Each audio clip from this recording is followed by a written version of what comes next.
Hello everybody out there in comic book land. My name is George Serrano, aka The Don, and I'm being joined for the very first time with Dan, the comic man. You seem to be dressed a little spiffy today. Well, I mean, I see you have your blazer, I can have my tie. Well, that's because today is a very fancy day, it's a very special day. It's the first of the best. Today is the first ever CBC aWArds show. Keyword on award. Because some of the best and brightest in comic books of 2016, some of the media, television shows, movies, they'll be going at it head to head, and we're gonna find out what the click voted to be the very best in comic book TV. Well, the coolest moments. What was the best villain 2016? What was the most anticipated trailer of 2017?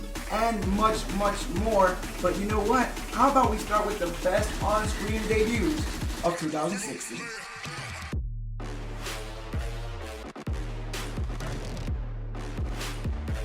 Well, if we're gonna start with the best on-screen debuts, we have to go with Deadpool, a monumental debut with the red and the black outfit, the two swords, the guns, the talking, the breaking the fourth wall, the meta jokes. It was just, it was mind-blowing. It completely takes the breath away from me.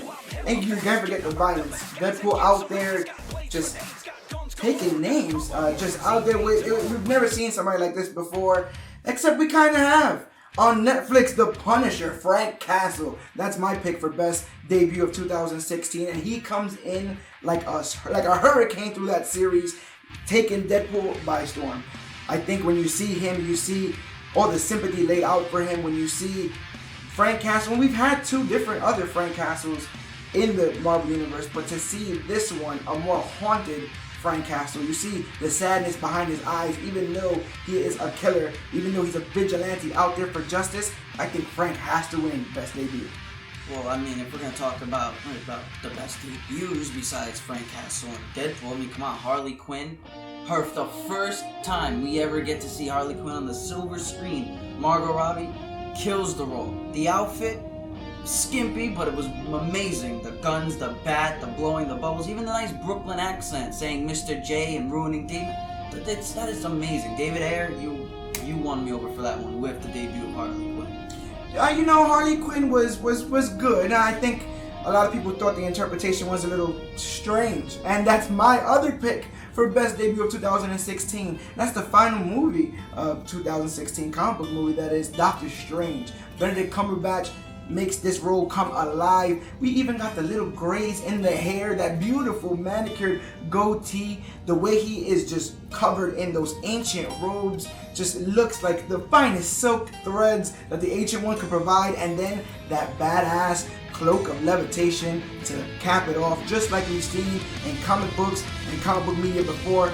Benedict Cumberbatch as Doctor Strange has to be the best debut of 2016. Oh, are we gonna go by costumes? We're gonna go by costumes now, because if we're gonna go by costumes, listen, Black Panther has the best costume of 2016. The whole vibranium suit, you got the little neck bracelet that shows he's from Wakanda.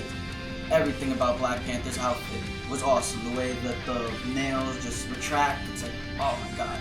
And that outfit was amazing. And you got it. Chadwick Boseman also brought a lot of loyalty to the role. His ability to stand and be the king of Wakanda, and we've never actually had a live action T'Challa, you know. And that's very important. First impressions are very important. But what happens when you have to make the fourth impression? What happens when you have to be the third person to become Spider-Man? And that's what I'm talking about. I'm talking about Tom Holland's Spider-Man in Civil War has to be the best on-screen debut of 2016. We got the young Spider-Man that we wanted. We got that Queen's accent that everybody's always talking about. A lot of people had doubts about Tom Holland's athleticism, and we saw what he had to do in Civil War, especially in that airplane battle.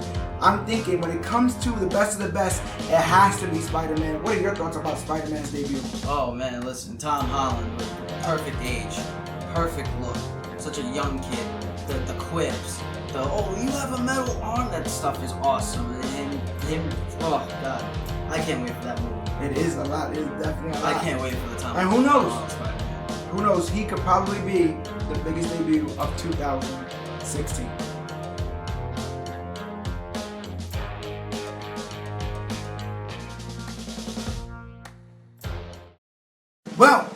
the Click has voted in. We have all the nominations, and it turns out the Click has said the biggest debut of 2016 is the Merc with the Mouth, Deadpool, my man. It's By Deadpool. taking it by a 30% lead in the polls, I like that. See, people know what they want. They know what they like, and they like Deadpool.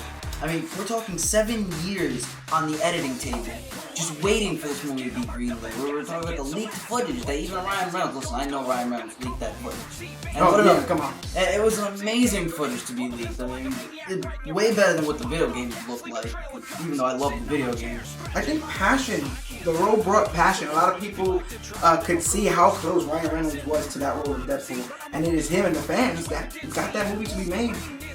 I mean, can you argue with the Click on this one? I can't argue with the Click on this one. Deadpool was the best on-screen debut we had of 2016. Round of applause for Deadpool. Good work, guys. Round of applause.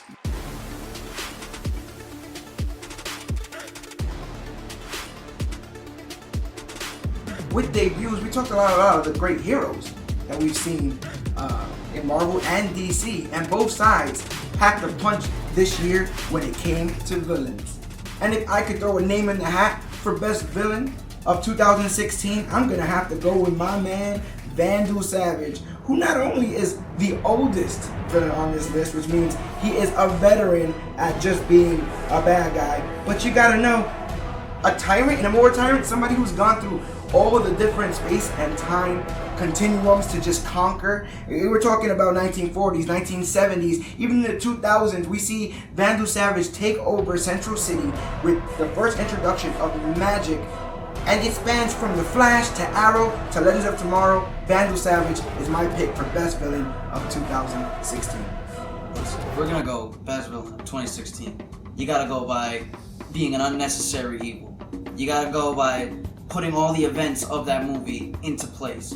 And you gotta go by a badass introduction. And being introduced by Symphony for the Devil for Amanda Waller is just an amazing introduction. Like, there is no better song. And David Ayer really went in with the music choice for Suicide Squad. And to choose Symphony for the Devil for Amanda Waller, just the fact that she gunned down an entire FBI room because they also knew the truth and she didn't want anybody else to know the truth, just gunning them down, that was amazing for me. That was pretty boss. And you have to be considered a big villain in that movie to out-villain the villains of that movie. I mean, you know, we had Enchantress, who barely got beat out by Amanda Waller, who, you know, almost outshone her. And it kind of reminds me of my pick, Mariah Dillard from Luke Cage. You see, because Luke Cage is littered with a bunch of different villains. We have Cottonmouth, we have Diamondback, but I think both of those are overshadowed by the sneaky villain, the villain that I think outbads all the big bads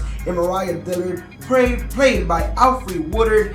She comes in as a politician whose soul is in this battle versus good and evil, and at the end, we find out just how sinister she could be. She has a sympathetic past, and it kind of makes you feel for her, but the actions that she puts forth to keep Harlem in her clutches are some of the most devastating and disgusting things I've ever seen.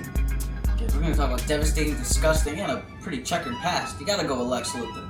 Because not only was he responsible for Batman and Superman fighting in the first place because of kidnapping Martha to make Superman want to fight Batman, but all the newspaper clippings and the bombing of the Capitol building and the old Wayne Enterprise worker who's now crippled or now dead, making Batman want to fight Superman on other levels just besides the events of Man of Steel. Lex Luthor created Doomsday.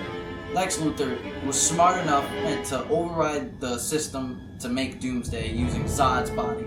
The details, you don't gotta go much into the details because the movies, you know, it's alright, but Lex Luthor, definitely one of the best villains of this year.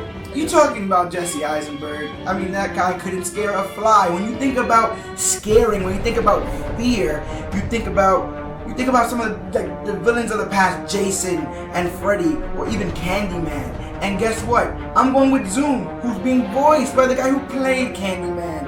Zoom is an evil serial killer speedster that speeds through Central City, and he's from another Earth, so he doesn't give a damn about the casualties in Flash's life. Goes so far as to even murder the Flash's father. It is out of control how this man is able to just drag Central City's hero up and down the streets to just say this is your hero. It's malice upon malice. The bodies that are stacked by Zoom in the CW series The Flash are insurmountable, and that voice, whenever you hear him say The Flash, you just feel that fear. It's a cerebrum. It's well thought out. His motives are all well thought out. He's not just an evil version of the Flash. Zoom stands alone as the best villain of 2016. Captain America, Iron Man, Vision, Scarlet Witch, all the members of the Avengers, and even new people like Black Panther and Spider-Man. All those men and women fought in an amazing airport battle scene. But why did they fight? Because of Zemo, my friends. Zemo is responsible for the events of Civil War. Zemo killed T'Challa's father. Okay. Zemo killed the original heir of the Black Panther. We actually get no Black Panther, I guess, without Zemo. Exactly. We would not get the amazing awesomeness of T'Challa without Zemo. Zemo is responsible for a lot of deaths, my friends. And he might be one of the most understated villains on this list, but I guess it's a lot more because Zemo's just that. He gets into the mind of the Avengers. We've seen people be bigger and stronger than some of these guys. You've seen Ultron have just the size and of the army that he fought against the Avengers with. Zemo kept it in-house. He kept it in the mind. He turned everybody against each other. And yeah, I guess you're right. He does deserve to be on the list for best villain of 2016.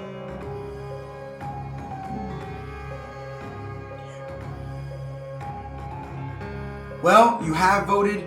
CBC, your voice has been heard, and the best villain for 2016, according to you guys, is Zoom from The Flash is the best villain of 2016, and I think you guys got it right again.